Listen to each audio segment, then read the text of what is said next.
Yeah, this is so good because I'm imagining people that are listening right now are just getting started in their content creation journey, right? And they're listening to everything you're saying and they're like, that sounds so amazing when I have an audience. So let's kind of flip this like idea on its head right now for the people that don't have it and they're like, maybe it's just my friends and my family. They're listening to my content, they're watching my videos, they're following me on social, but they're not really my ideal people. So how can we like accept this loving criticism, because that's usually what it is. Like it usually comes from a good place where people are like, oh well, we saw Joe Rogan do his podcast. Like I've actually had this conversation with my brother. He's called me and he's like, I love Joe Rogan and you should do this on your podcast. And I'm like, thank you, but your advice actually does not matter right now for me. So, but I appreciate you. So do y'all have any advice for people that are still trying to figure out their brand voice and who they want to talk to? Is there a way to get feedback on that?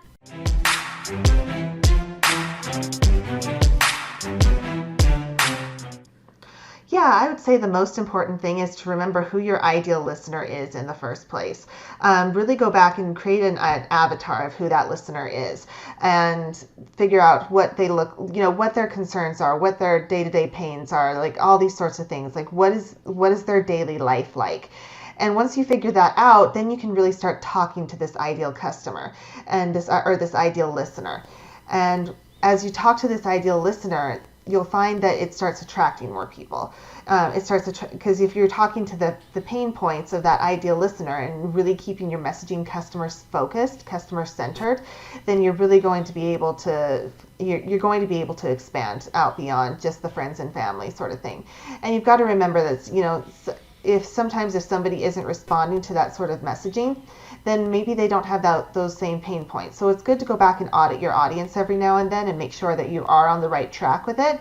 But also keeping in mind that friends and family are well-meaning, but they aren't necessarily your ideal listener. They're not who you're trying to reach. They're not the people that you're trying to solve the pain points for. So it's always good to keep in mind just like who is it that you're actually trying to talk to, and who do you want your message to reach.